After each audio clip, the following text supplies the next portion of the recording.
Use decorations, use music, use some different things to keep activity and excitement going. Okay, there's a bunch of different games out there that you could do. There's a bunch of different networking techniques. This is just, the one we did today is one of my favorites. If you don't like it, that's fine.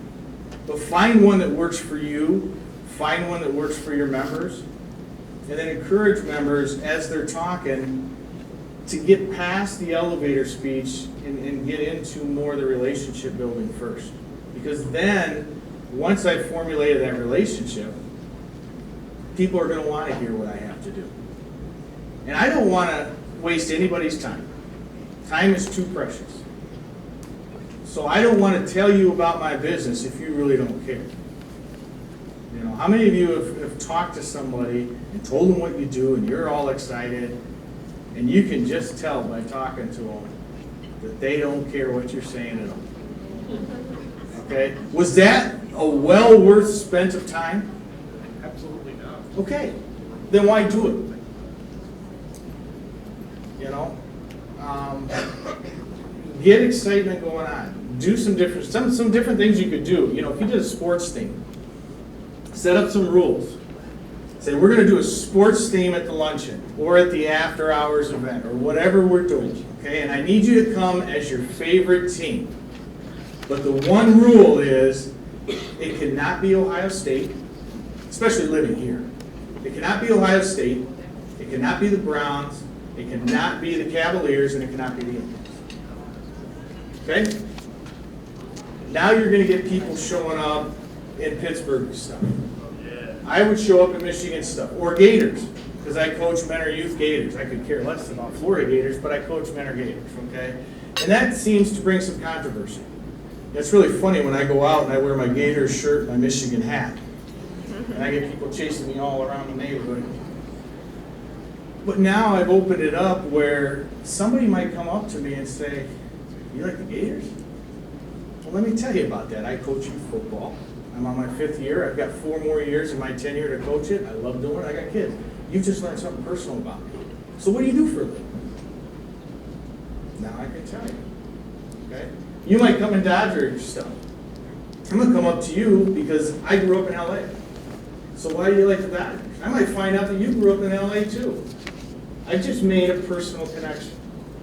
We've taken that theme and we've tweaked it a little bit to force people to make some personal connections. But you really got to think about it. Okay? Don't do the same old, same old. Because everybody's been members of chambers, and I'm probably going on 10, 15 years of being involved with chambers.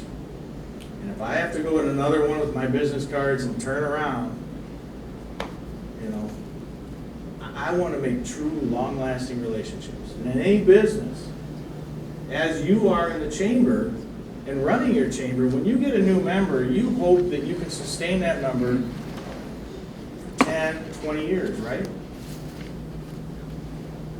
It's easier to retain a member than it is to get a new one. If you can retain them and get them excited about it, they're going to start coming too. So any event you think of, we put some in the packet for you.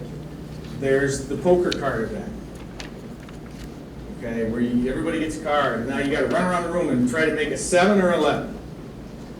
Okay, figure out how to twist that game up a little bit to bring the relationship into the mix. Okay, there's we're all on a cruise today.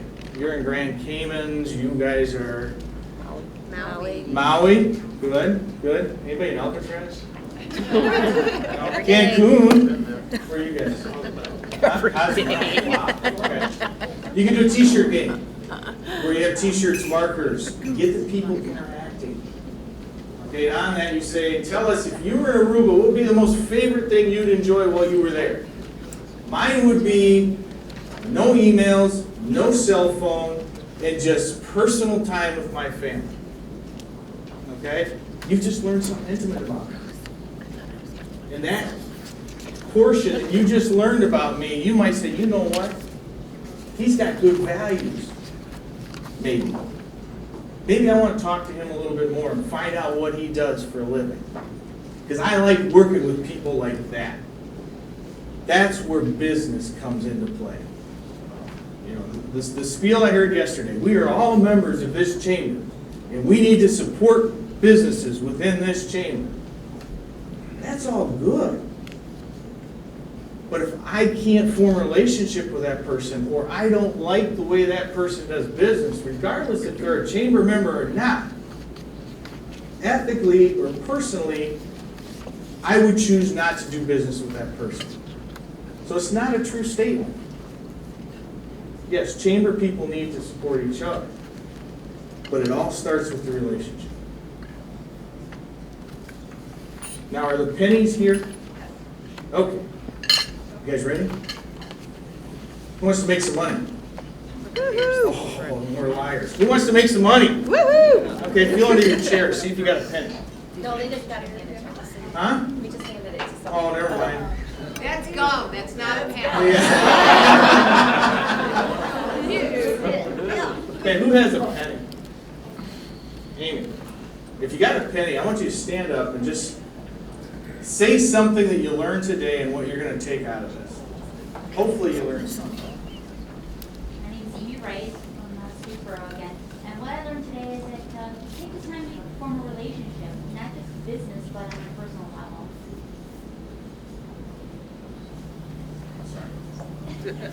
She was talking. I You wasn't said paying you attention. talk. Or you can share a networking idea that you do within your chamber. Okay, whatever. I'm sorry. Thanks, Jess. Good morning. Amy. My name is Amy Haven, and what I learned today is that I'm going to incorporate is the networking games. I like the playing deck card. Great, thank you. I'm going to be a little sarcastic, first of all. I learned that I should resign as the membership chair because I'm not outgoing. I heard they were very good friends. Anyway, I actually like the game you played at the beginning. I've never seen that done. I think a lot of times you go to functions and you see the same things over and over again, so it's nice to see something new. Robert Stockton from Plexus, and I learned some ideas for getting interaction between our members at our network events. Heather Olmo from Beechwood. We actually do play something similar at the membership committees, but you gave some new ideas because honestly I was running out, so appreciate that. I really like the creative seating arrangement. That's something that our membership committee was working towards, so I like that because we seem to sit with people we Everybody sits in, it's like going to church, you know, you got that footprint in the pew that the whole family sat in. So I Great, like thank that you. idea. Doing business is about having fun and liking people. Very much, very much so. Thank you. Well, we actually played this game at our membership team committee meetings, and but I think I really want to use this at our next all networking breakfast, and then kind of build on it to put people into groups for the second session. So I really like that, and it is all about personal relationships. That's what it's about. Thanks. Everyone got it. Every comment. I think definitely building relationships is important. Being able to interact with other members or people who are not members, and saying, how do we provide you value and get them to say your chamber is important. Ditto to what everybody else said, but I learned that I need to change my elevator pitch. Well, great. Thank you so much for coming today to the event. Oh, I'm sorry. I missed you. My apologies. I know I'm short, so it's. Actually, the chambers that I'm involved with, we spend a lot of time with our new members. We have what we call new member orientation. And we spend time to explain to the new members what the chamber does for them and what they can do for the chamber. Very good. Good. Well, thank you so much, like I said, for coming out. It's my pleasure to be here with you today. Hopefully I added some value to your day and to your chamber. Thanks. So thank you so much.